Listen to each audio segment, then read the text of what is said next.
Hello dear students, welcome you all in a class of nuclear physics. Dear students, हम अपने unit first को proceed कर रहे थे और इन टॉपिक्स को मैं आपके साथ डिस्कस कर चुकी हूँ। आज जिस टॉपिक को मैं आपके साथ डिस्कस करने वाली हूँ that is Ben bridge mass spectrograph. Students, आज का ये आर्टिकल आपके लिए इंटरेस्टिंग रहने वाला है क्योंकि अब तक जो हमने आर्टिकल्स कवर किए वो कम्प्लीटली थ्योरी थे, लेकिन आज जो हम आर्टिकल डिस्कस कर रहे हैं वो इम्पॉर्टेंट होने के साथ साथ उसमें इंस्ट्रूमेंटेशन भी है। Got my point? Means Ben bridge mass spectrograph जो है वो एक डिवाइस है जिसके बारे में हम आज स्टडी कर रहे हैं। Students, Ben bridge spectrograph start करने से पहले मैं आपको थोड़ा सा प्रेजेंटेशन का तरीका बताना चाहती हूँ, क्योंकि आपकी इस बुक में बहुत से डिवाइसेस हैं जो आपके सिलेबस में हैं और आपका जो एग्जाम होता है वो थ्योरेटिकल होता है।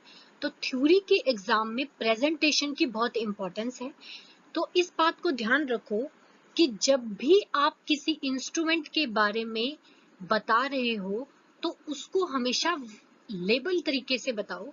मीन्स एक सिस्टमेटिक तरीके से हाईलाइट करके बताने कि अभी आप उसके किस पोर्शन के बारे में बता रहे हो। ऐसा नहीं कि आपने क्वेश्चन देखा कि डिवाइस का क्वेश्चन है, उस पर पूरा शॉर्ट नोट लिख दिया, बिल्कुल हाईलाइट नहीं किया किसी चीज को, तो वो चीज एक गलत इंप्रेशन छोड़ के जाती है। जैसे स्टूडेंट्स, मैंने यहाँ पे देखो कुछ पॉइंट्स मेंशन कर रखे हैं आपके पास। ऐसे ही आप जब भी किसी क्वेश्चन को अटेम्प्ट करते हो डिवाइस के बारे में, तो ये आपकी ड्यूटी बनती है कि आप उसको लेबल करके बताओ कि अभी आप उस इंस्ट्रूमेंट के बारे में क्या बताने की कोशिश कर रहे हो।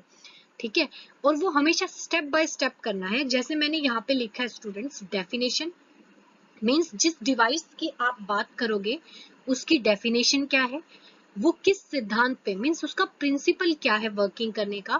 कंस्ट्रक्शन में हम उसके जो भी उसमें पार्ट्स लगे होंगे, जो भी इक्विपमेंट लगे हैं, उन सब के बारे में डिस्कस करेंगे।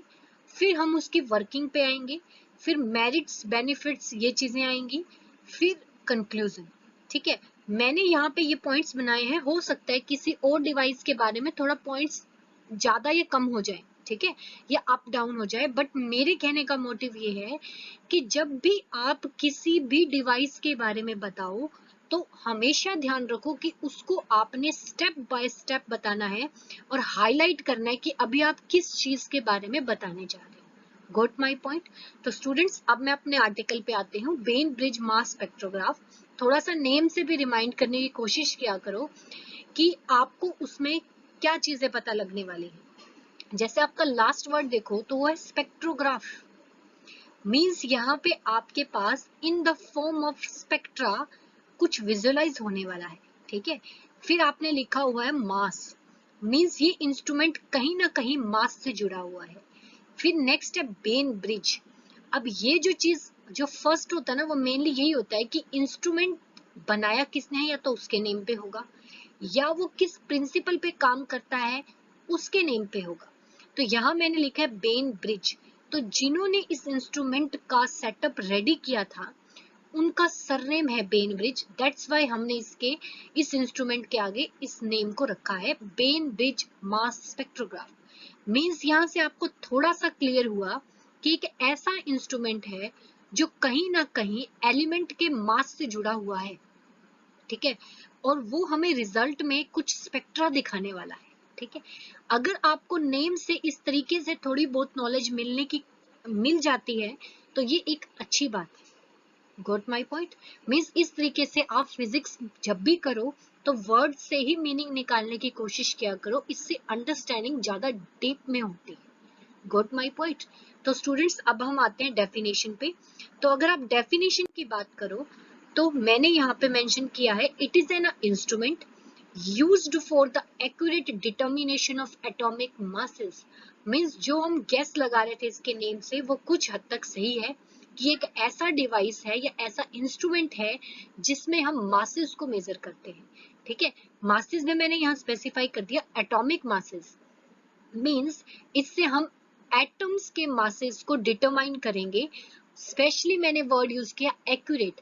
मीन्स ये इंस्ट्रूमेंट जो है ये बहुत ही सेंसिटिव इंस्ट्रूमेंट है जो एटॉमिक मासेस को एक्यूरेटली मेजर करने की कैपेसिटी रखता है।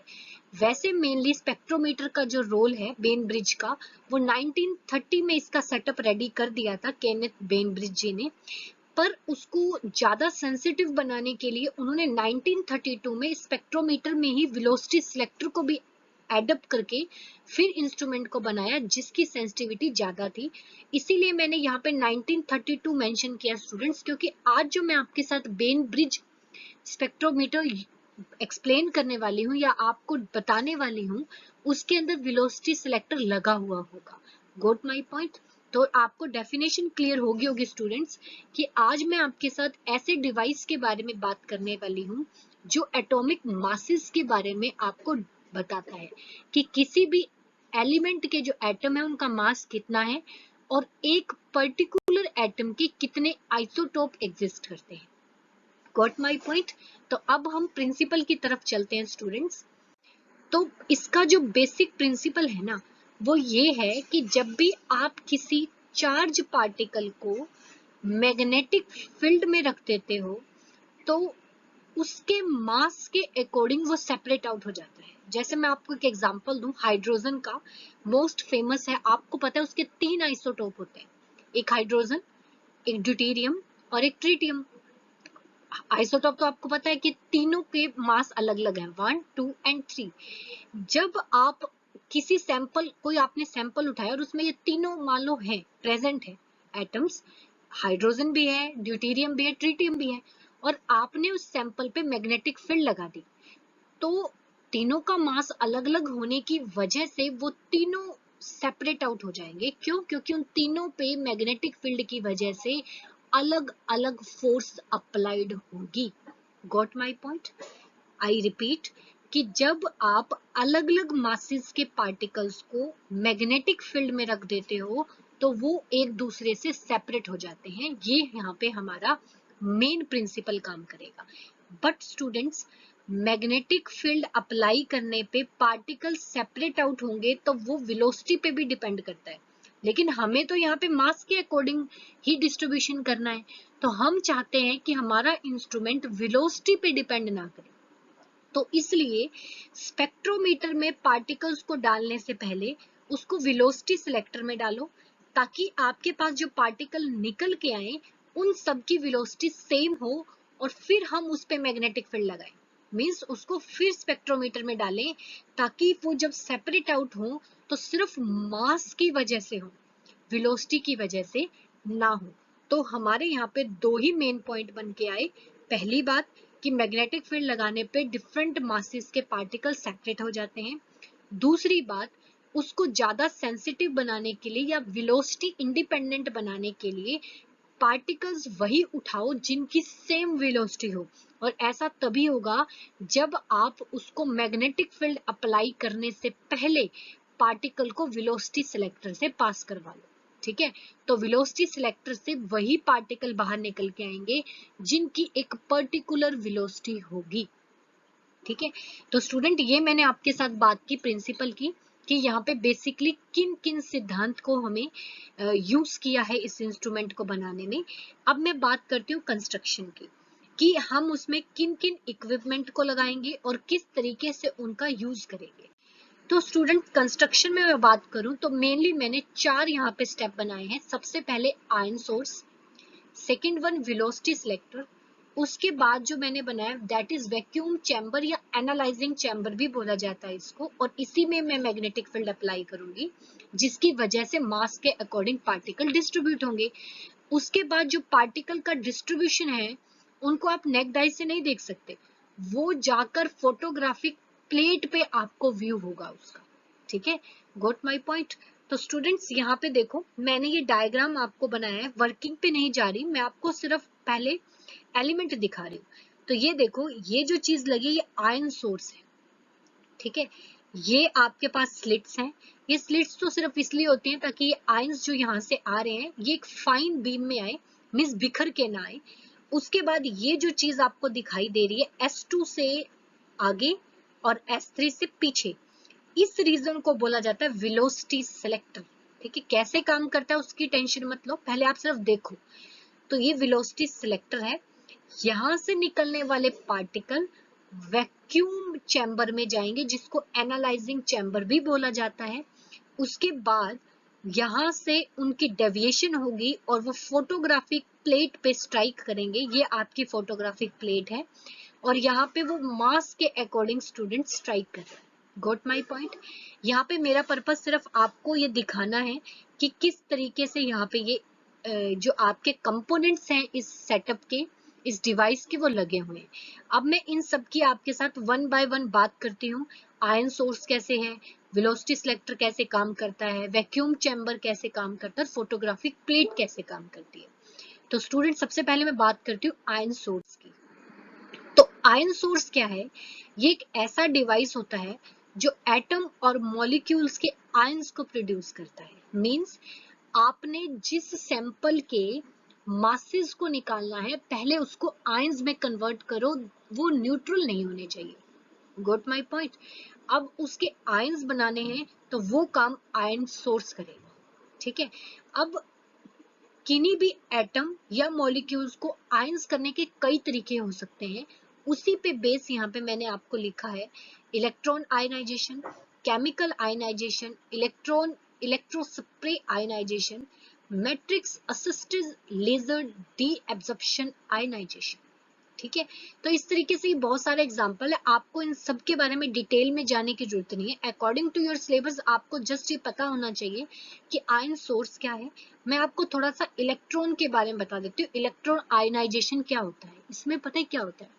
आपके पास एक चैम्बर होगा, उसमें इलेक्ट्रॉन मूव कर रहे होंगे अंडर हाई पोटेंशियल। ठीक है, और उस चैम्बर में आपने उस सैंपल को फीड कर रखा है जिनके आपको आयंस बनाने हैं। तो जैसे ही ये हाई एनर्जी के इलेक्ट्रॉन उन मॉलिक्यूल या एटम के साथ टकराएंगे तो उनको एनर्जी प्रोवाइड करेंगे और उनको आयंस में चेंज कर देंगे। Got my point? तो इस तरीके से अलग अलग प्रोसेस है, कई जगह केमिकल रिएक्शन से किया जाता है। इस तरीके से बस आपको इतना ध्यान रखना है कि आयन सोर्स बोलते ही आपके माइंड में क्लियर होना चाहिए कि एक ऐसा डिवाइस है जिसमें हम डालेंगे तो एटम और मॉलिक्यूल्स, लेकिन उसमें से बाहर क्या निकलेंगे? आयंस। फिर वो आयंस वेलोसिटी सिलेक्टर में जाएंगे और वेलोसिटी सिलेक्टर एक ऐसा इंस्ट्रूमेंट है जिससे पार्टिकल जो बाहर निकलेंगे या जो आयंस बाहर निकलेंगे उन सब की एक पर्टिकुलर वेलोसिटी होगी। Got my point? अब उसमें किस तरीके से काम किया जाता है कि वहां पे दो टाइप की फील्ड होती है। Number 1 electric field, number 2 magnetic field. Electric और मैग्नेटिक फील्ड आपस में परपेंडिकुलर अप्लाइड होती हैं और जो ये आयंस वेलोसिटी सिलेक्टर में जाएगा ये इन दोनों के परपेंडिकुलर होगा।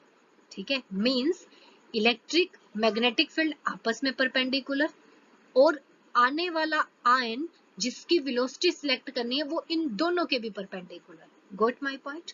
फिर जैसे ही उन चार्ज पार्टिकल की एक फिक्स वेलोसिटी हो जाएगी तो वो फिक्स वेलोसिटी के ही आयंस बाहर निकलेंगे और वो वैक्यूम चैम्बर के अंदर जाएंगे जिसको एनालाइजिंग चैम्बर भी बोला जाता है।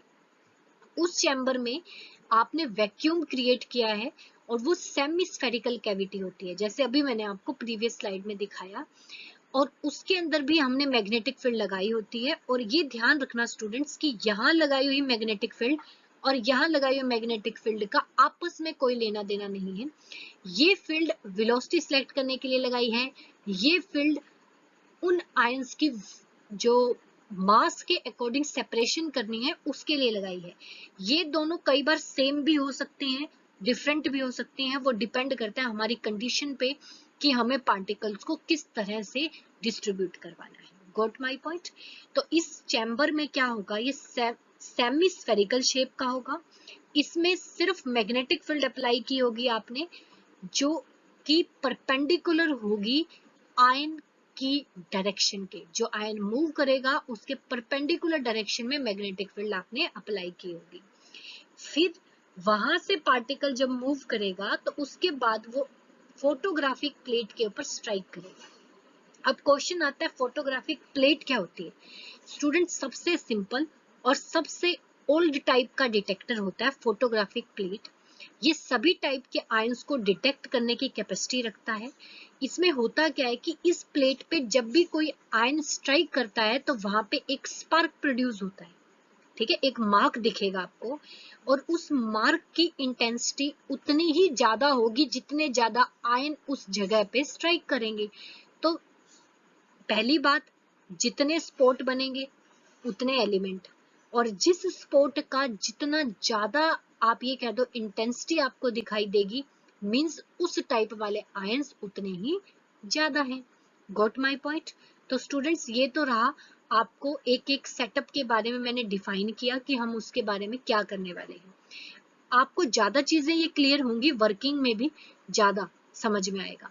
तो वर्किंग बताने से पहले मैं आपके साथ वेलोसिटी सिलेक्टर स्टूडेंट्स डिस्कस करना चाहती हूँ, क्योंकि वर्किंग में इसकी इम्पोर्टेंस बहुत ज्यादा है और वहां पे मैं इसको हल्का सा बताऊंगी, और वर्किंग से पहले मैं इसकी बात कर लेती हूँ। Got my point? तो अब हम चलते हैं वेलोसिटी सिलेक्टर के बारे में डिस्कस करने। ये देखो स्टूडेंट्स, ये वेलोसिटी सिलेक्टर का मैंने सेटअप बनाया है। ये वो आयंस हैं जो आयन सोर्स से हमें मिले हैं और हमने इसकी एक फिक्स वेलोसिटी एडजस्ट करनी है। तो यहाँ देखो, मैंने ये N और S लिखा हुआ है, मींस ये आपकी मैग्नेटिक फील्ड, और यहाँ पे ये दो प्लेट्स हैं अप एंड डाउन, एक पे पॉजिटिव है और एक पे नेगेटिव चार्ज है।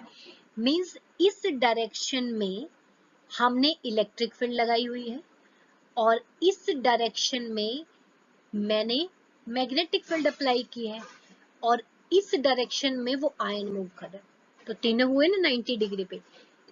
आई रिपीट, इस डायरेक्शन में पार्टिकल जाएगा, इस डायरेक्शन में इलेक्ट्रिक फील्ड है और इस डायरेक्शन में मैग्नेटिक फील्ड है। तीनों चीजें आपस में 90 डिग्री पे होनी चाहिए। अब जैसे ही आपने ये पार्टिकल इसके अंदर डाला, तो जब वो यहाँ होगा तो उसको दोनों फोर्सेस लग रही हैं उस पे, इलेक्ट्रिक फील्ड की वजह से भी और मैग्नेटिक की वजह से भी। और हमने इनकी डायरेक्शन को इस तरीके से सेट किया हुआ है कि मैग्नेटिक फील्ड की वजह से ये आयंस जो हैं इन पे फोर्स लगेगी अपवर्ड, ठीक है। मींस वो ऐसे जा रहे थे स्ट्रेट, तो वो उनको ऊपर की तरफ पुश लगेगा, और इलेक्ट्रिक फील्ड की वजह से उन्हें डाउनवर्ड फोर्स लगेगा। Got my point?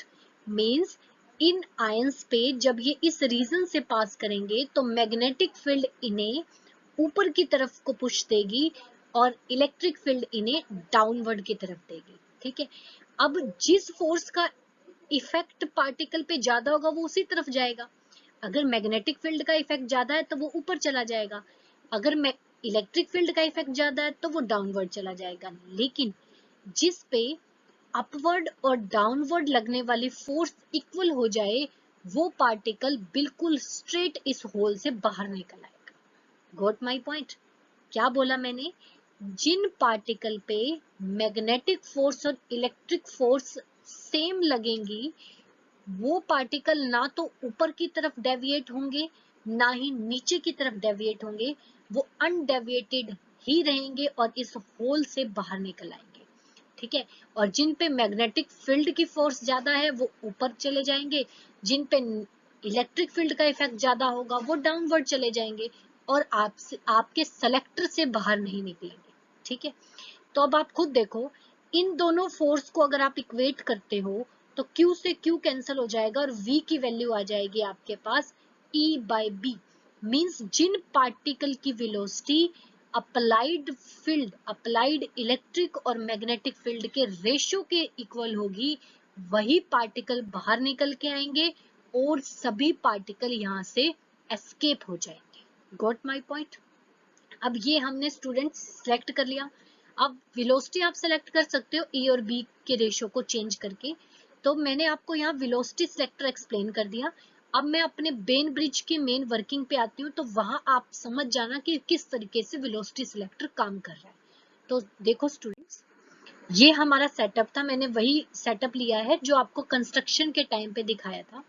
सबसे पहले जो स्टेप है वो यहाँ से शुरू होगा। ये आयन सोर्स है, ठीक है। यहाँ पे आपके पास जिस सैंपल का आपने मास निकालना है उस सैंपल के आयंस बनेंगे और वो बीम यहाँ पे आ जाएगी, ठीक है। और ये दोनों स्लिट्स S1 और S2 एक कोलिमेटेड स्लिट्स हैं, मींस ये आयंस की स्ट्रीम को या आयंस की जो ये कह दो कि जो ग्रुप आ रहा है, रेज आ रही है आयंस की, उनको बिखरने नहीं देंगी, उनको कन्फाइन करके वेलोसिटी सिलेक्टर के अंदर डालेंगी। अब वेलोसिटी सिलेक्टर में आपको पता है दोनों चीजें हैं, इलेक्ट्रिक फील्ड भी है और मैग्नेटिक फील्ड भी है।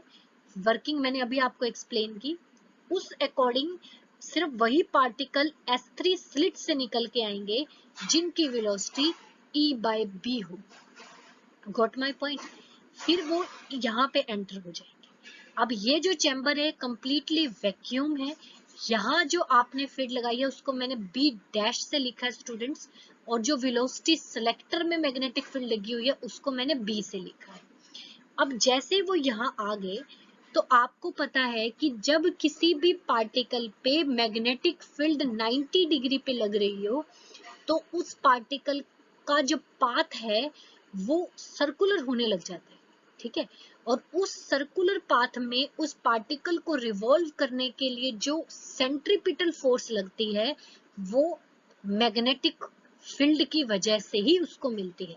तो देखो, मैग्नेटिक फील्ड की वजह से उसको फोर्स कितनी मिलेगी, BQV, और इसी फील्ड की वजह से, इसी फोर्स की वजह से वो पार्टिकल सर्कुलर मोशन ले रहा है। तो इस फोर्स को मैंने किसके इक्वल रख दिया, mv²/r, क्योंकि सेंट्रीपिटल फोर्स का यही फॉर्मूला होता है।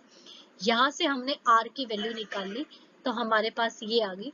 अब v वेलोसिटी है पार्टिकल की, तो आप यहाँ से v की वैल्यू पुट कर सकते हो E/B, तो हमारे पास रेडियस की ये वैल्यू आ गई। Got my point. अब यहाँ स्टूडेंट्स नोट करने वाली चीज क्या है कि रेडियस जो है वो डायरेक्टली प्रोपोर्शनल है मास के, ठीक है। मींस ये जो सर्कल बन रहे हैं, सेमी सर्कल बन रहे हैं, इनका रेडियस जो है वो उस पार्टिकल के मास पे डिपेंड कर रहा है। जिसका मास जितना ज्यादा होगा उसका रेडियस उतना ही ज्यादा होगा। जैसे मैंने यहाँ पे दो आपको दिखाए हैं स्टूडेंट्स, M1 और M2। अगर आप देखो तो R2 रेडियस ग्रेटर है, इसका मतलब ये वाला जो सैंपल में पार्टिकल है इसका मास ज्यादा है एज कंपेयर टू दिस। तो इस तरीके से सैंपल में जितने भी आइसोटोप होंगे वो अलग अलग जगह स्ट्राइक कर जाएंगे। तो मान लो आपको दो स्पॉट मिले, मतलब इस सैंपल में दो टाइप के पार्टिकल थे जिनका एक का मास M1 है और एक का M2 है। Got my point. तो इसलिए हमने ये लिखा कि R is directly proportional to M। और ये भी कह सकते हो स्केल लीनियर है, अगर मास डबल होगा तो रेडियस डबल हो जाएगा, मास ट्रिपल होगा तो रेडियस भी ट्रिपल हो जाएगा। और इस चीज से ही इसकी एक्यूरेसी बढ़ती है because it's scale is linear. Got my point. और मास स्पेक्ट्रम जो है वो फोटोग्राफिक, ये आपके फोटोग्राफिक प्लेट है, इस पे आपको उसको आप प्लॉट होते देखोगे, रिकॉर्ड होगा वो यहाँ पे, ठीक है। तो मैंने यहाँ दो चीजें मेन आपको बताई। पहली बात, स्पॉट गिनो कितने हैं, 1 2 3 4, जितने भी हैं, जितने आपको यहाँ पे स्पॉट मिलेंगे उतने ही आइसोटोप। उसके बाद चेक करो कि किसका स्पॉट जो है वो कितनी दूर बन रहा है, ठीक है। जो जिसका स्पॉट जितने ज्यादा दूर बनेगा मीन्स उसका रेडियस ज्यादा है, और जिसका रेडियस ज्यादा है उस आइसोटोप का मास ज्यादा होगा, ठीक है। तीसरी बात, स्पॉट में से किसकी इंटेंसिटी ज्यादा है, मान लो इसकी ज्यादा है, इसका मतलब सैंपल के अंदर ये वाला आइसोटोप जो है वो ज्यादा एग्जिस्ट करता है एज कंपेयर टू दिस। तो तीन चीजें पता लगी, number 1 number of isotope, number 2 isotopes के मास, नंबर 3 इंटेंसिटी से हमने बताया कि कौन सा आइसोटोप जो है वो ज्यादा एग्जिस्ट करता है। Got my point. तो मैं इन चीजों को ही स्टूडेंट्स आपके सामने हाईलाइट करूंगी। अब सबसे पहली बात कि जिनका मास डिफरेंट होगा उनका रेडियस से डिफरेंट आएगा ट्रेस में, जो आपने फोटोग्राफिक प्लेट लगाई है वहां। तो जितने भी नंबर ऑफ लाइंस मिलेंगे आपको उतने ही नंबर ऑफ आइसोटोप, ठीक है। अगर दो स्पॉट मिलते हैं तो दो आइसोटोप, तीन मिलते हैं तो तीन, ठीक है। दूसरी बात, यहाँ पे आपने देखा कि जैसे S3 था, S3 से लेकर जहां पे वो मास स्ट्राइक कर रहा है वहां तक के डिस्टेंस को बोला जाता है डायामीटर, ठीक है। Got my point. अब मान लो दो आइसोटोप अभी आपने देखे, एक का मास M1 है एक का M2 है, और उनके डिस्टेंस जो है सेंटर से वो एक का x1 है, एक का x2 है। ठीक है, तो इन दोनों का डिफरेंस किसके इक्वल होगा? 2r2 2r1। मैंने इसको डेल्टा डी से रिप्रेजेंट किया था, अगर आपको ध्यान हो डायग्राम में तो आप यहाँ पे r2 और r1 की वैल्यू पुट कर दो तो यहाँ देखो, मींस जो स्पोर्ट के बीच का गैप है वो डायरेक्टली प्रोपोर्शनल है मास के डिफरेंस में।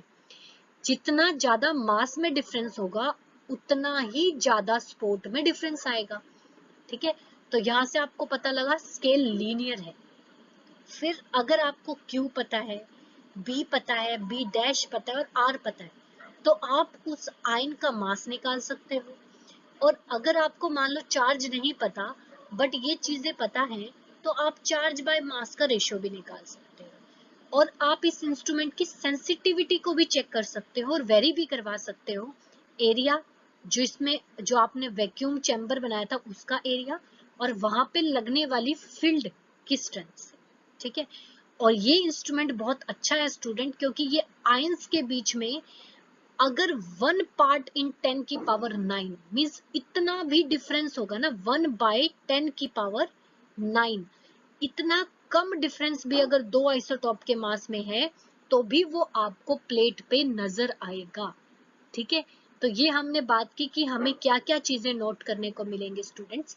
तो अगर मैं इस चीज को समअप करने की कोशिश करूं तो मैंने ये कंक्लूजन निकाला कि ये जो आपके पास बेन ब्रिज है बहुत एक्यूरेट है। दो आयंस के मास में अगर इतना सा भी डिफरेंस है तो ये उसको भी डिटेक्ट करता है। लीनियर मास स्केल है तो कैलकुलेशन भी टीडियस नहीं होंगी। दूसरा, टोटल नंबर ऑफ आइसोटोप भी पता लगते हैं, चार्ज बाय मास रेशियो भी बता सकते हैं, चार्ज जो उस सैंपल का मास है वो भी बता सकते हो। सेंसिटिविटी जो है वो वेरी भी कर सकती है एक बार इंस्ट्रूमेंट में, अगर आप अप्लाइड फील्ड और एरिया को चेंज करके उस इंस्ट्रूमेंट की सेंसिटिविटी को भी आप वेरी करवा सकते हो। तो स्टूडेंट्स, ये मैंने आज आपके साथ डिस्कस किया बेन ब्रिज स्पेक्ट्रोमीटर। तो आप इसको अच्छे से कर लेना, कोई डाउट हो तो मुझसे पूछ लेना। नेक्स्ट जो हमारा लेक्चर होगा उसमें मैं Ben bridge and Jordan mass spectrograph करूंगी, जो इसका एक नया वर्जन है और ज्यादा बेटर भी है, क्योंकि उसमें एक स्पेशलिटी आपको और मिलेगी जो कि आपको यहाँ पे हमने मतलब यहाँ पे हमें उसकी थोड़ी सी लिमिट रहेगी।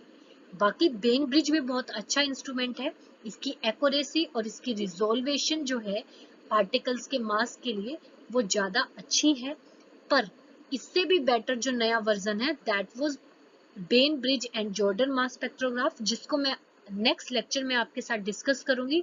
तब तक आप इसको प्रिपेयर कर लो, कोई डाउट हो तो मुझसे पूछ लेना। Got my point? Thank you.